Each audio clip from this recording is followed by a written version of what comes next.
പാലക്കാട്ടെ അടുത്ത അപ്ഡേഷന് വേണ്ടിയാണ് നമ്മൾ കാത്തിരിക്കുന്നത്. അപ്ഡേറ്റ് ചെയ്യും ഗോകുലുണ്ട്. ഗോകുൽ, അടുത്ത റൗണ്ടിന്റെ വിവരം എന്താണ്? അതായത് 6ാം റൗണ്ടിൽ രണ്ട് കൂട്ടരുടെയും ശക്തി കേന്ദ്രം എന്ന് പറയേണ്ടി വരുന്ന സ്ഥലമാണ് ചാത്തപുരം, കൊട്ടം, സുൽത്താൻപേട്ട പോലുള്ള മേഖലകളുണ്ട്. അതോടൊപ്പം തന്നെ വടക്കന്തറ പോലുള്ള ചില മേഖലകൾ BJPയുടെ അനുകൂലമായിട്ടുള്ള സ്ഥലങ്ങളുണ്ട്. അങ്ങനെ ശക്തമായി പരസ്പരം ഇഞ്ചോടിഞ്ച് പോരാട്ടം വരാൻ സാധ്യതയുള്ള സ്ഥലമാണ് ഈ 6ാം റൗണ്ടിൽ എണ്ണുന്ന പോളുകൾ, ഔട്ടുകൾ എണ്ണിക്കൊണ്ടിരിക്കുകയാണ്. ഒരുപക്ഷെ അതിന്റെ റിസൾട്ട് എന്തായിരിക്കും?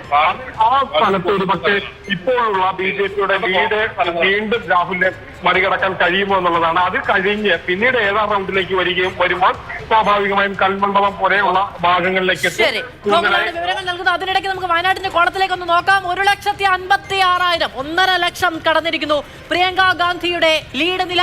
1,56,789 വോട്ടുകൾ പ്രിയങ്കയുടെ കയ്യിൽ വെച്ച് കൊടുത്തിരിക്കുന്നു. ലീഡ് നിലയായി വയനാട്. ചേലക്കരയിലെ വോട്ടെണ്ണൽ കേന്ദ്രത്തിലേക്ക് കെ രാധാകൃഷ്ണൻ എത്തുകയാണ്. വിജയം നേരത്തെ തന്നെ ഫേസ്ബുക്കിലൂടെ പ്രഖ്യാപിച്ചു. ചേലക്കര ഇടതുപക്ഷത്ത് തന്നെ എന്ന് ഉറപ്പിച്ചു പറഞ്ഞതാ. വോട്ടെണ്ണൽ കേന്ദ്രത്തിലേക്ക് ചേലക്കരയിൽ എത്തുകയാണ് കെ രാധാകൃഷ്ണൻ. UR പ്രദീപും വോട്ടർമാർക്ക് നന്ദി പറഞ്ഞ് തന്റെ ഔദ്യോഗികമായി വിജയം അത് ആഘോഷിക്കാൻ തുടങ്ങുന്നു, അറിയിക്കുന്നു.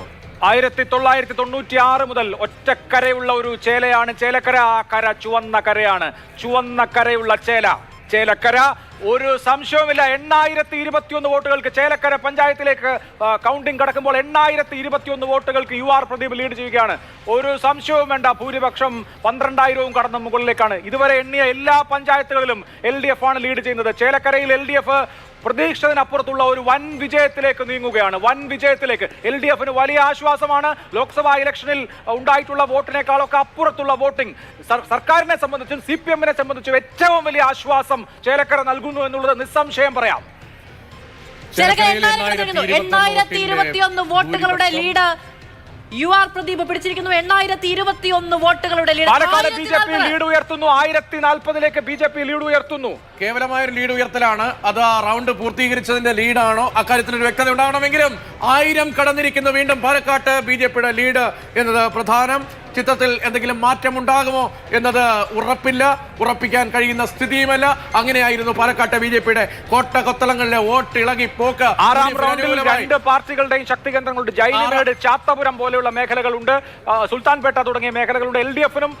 UDF-നും അതുപോലെ തന്നെ BJPക്കും വോട്ടുള്ള മേഖലകളാണ്. എന്തായാലും ഇപ്പോ വോട്ട് വർദ്ധിപ്പിച്ചിരിക്കുകയാണ്. C. കൃഷ്ണകുമാർ 1040ലേക്ക് C. കൃഷ്ണകുമാറിന്റെ ലീഡ് ഉയർന്നിരിക്കുകയാണ്. 6ാം റൗണ്ട് കംപ്ലീറ്റ് ചെയ്യുമ്പോൾ എന്ത് എന്നുള്ളതാണ് നമ്മൾ കാത്തിരിക്കുന്നത്. 6ാം റൗണ്ടിലെ വോട്ടെണ്ണൽ പുരോഗമിക്കുമ്പോൾ വരുന്ന നേരിയ ഒരു വോട്ട് വർധനയാണ് C. കൃഷ്ണകുമാറിന്റെ ഡിജിറ്റൽ നമ്മൾ കാണുന്നത്. വോട്ട് 1000 കടന്നിരിക്കുന്നു. അതിന്റെ ലീഡ് പാലക്കാട്ട് NDAയുടെ ലീഡ് 1000 കടന്നിട്ടുണ്ട്. 1040 എന്ന നിലയിൽ നിൽക്കുകയാണ്. പക്ഷേ അപ്പോഴും കാര്യങ്ങൾ BJPക്ക് അനുകൂലമല്ല എന്ന ട്രെൻഡ് തന്നെയാണ് പാലക്കാട് കാണിക്കുന്നത്. 6ാം റൗണ്ട് പൂർത്തീകരിക്കുമ്പോൾ എത്ര വോട്ടിന്റെ വ്യത്യാസമാണ് ഉള്ളത് എന്ന കാര്യത്തിലൊരു വ്യക്തത വരണം. അതിനിടയിൽ ചേലക്കരയിൽ 8,021 വോട്ടിന്റെ വ്യക്തമായ ലീഡിൽ അവിടെ വിജയാഹ്ലാദ പ്രകടനം തുടങ്ങിക്കഴിഞ്ഞു ചേലക്കരയിൽ എന്ന വിവരം കൂടിയുണ്ട്. അതിന്റെ ദൃശ്യങ്ങളടക്കം പുതുതായി പുറത്തേക്ക് വരികയാണ്. 6ാം റൗണ്ടും പൂർത്തിയായി കഴിഞ്ഞു. LDFന് അവിടെ വിജയാഹ്ലാദ പ്രകടനങ്ങൾ തുടങ്ങിക്കഴിഞ്ഞു. അതിനിടയിൽ നമ്മൾ വലിയൊരു അപ്ഡേറ്റ് പ്രതീക്ഷിക്കുന്നു. ഈ നിമിഷം 6ാം റൗണ്ടിൽ പാലക്കാട്ട് എന്താണ് സംഭവിച്ചത്? 6ാം റൗണ്ടിൽ പാലക്കാട്ട് എന്താണ് സംഭവിക്കുന്നത്? നിർണായകമാണ്. കാരണം വലിയ രണ്ടു കൂട്ടർക്കും വോട്ടുള്ള മേഖലയാണ്. ഈ 1040ന്റെ ലീഡ് UDFന് അനുകൂലമായി കുറച്ച് കുറയേണ്ടതാണ്. അങ്ങനെ സംഭവിക്കുന്നില്ലെങ്കിൽ ഇപ്പോൾ BJP മേഖലയിൽ സംഭവിച്ചിട്ടുള്ള ഒരു ടേൺ, ഒരു ഷിഫ്റ്റ് UDF മേഖലയിൽ സംഭവിക്കുന്നുണ്ടോ എന്നുള്ളതാണ് ചോദ്യം. ന്യൂനപക്ഷ വോട്ടുകൾ എങ്ങോട്ട് എന്നുള്ളത് നമ്മൾ ഇതിനോടകം കണ്ടിട്ടില്ല. പ്രത്യേകിച്ച് സന്ദീപ് വാര്യരുടെ വരവും മറ്റുമൊക്കെ ന്യൂനപക്ഷ കേന്ദ്രങ്ങളിൽ സുപ്രഭാതം, സിറാജ്, പരസ്യം ഈ 6ാം റൗണ്ടിന്റെ വിവരം പറയട്ടെ.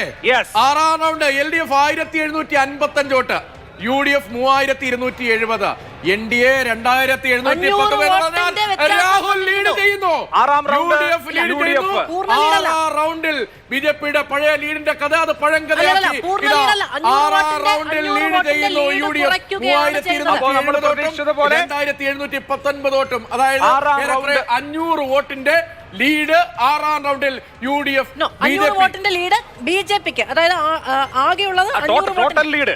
ടോട്ടൽ ലീഡ് ആറാം റൗണ്ടിൽ BJP ലീഡ് ചെയ്ത ആറാം റൗണ്ടിൽ പക്ഷേ ഈ കുറി UDF ലീഡ് ചെയ്യുന്നു.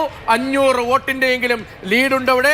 3270, NDA 2719 എന്നതാണ് ക്രമം. സരിൻ പിന്നിലാണ് 1755. ആറാം റൗണ്ടിൽ UDF ലീഡ് എടുത്തു. അതിനർത്ഥം കൃഷ്ണകുമാറിന്റെ ഈ 1020 കുറയുമെന്ന് 1040 കുറയുമെന്നുള്ളതാണ്.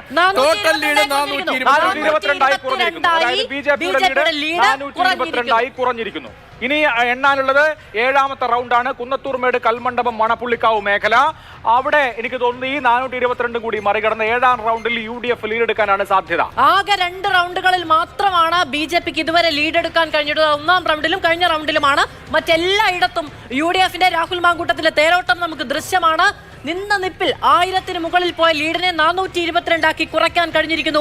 6ാം റൗണ്ടിലെ ഫലസൂചനകൾ പുറത്തു വരുന്ന സമയത്ത് നിലവിലെ ലീഡ് നില BJPക്ക് അനുകൂലമാണെങ്കിലും അത് 422 മാത്രമാണ്. ഉറപ്പായും 7ാം റൗണ്ടിൽ UDF ലീഡ് തിരികെ പിടിക്കും. ഇപ്പോൾ ഉള്ളത് കേവലമായ ഒരു ലീഡ് മാത്രമാണ്, സാങ്കേതികമായ ലീഡ് മാത്രമാണ് ഇപ്പോൾ C കൃഷ്ണകുമാറിനുള്ളത്. 6ാം റൗണ്ടിൽ 500-ലധികം വോട്ടിന് 534 വോട്ടിന് നേരത്തെ ലീഡ് ചെയ്തെടുത്ത് നേരെ തിരിഞ്ഞു 1000 വോട്ട് തിരിഞ്ഞിരിക്കുന്നു. 500 വോട്ടിന് UDF ആണ് ഇപ്പോൾ 6ാം റൗണ്ടിൽ ലീഡ് ചെയ്യുന്നത്. ഇത് കേവലമായ ഒരു ലീഡ് മാത്രമാണ്.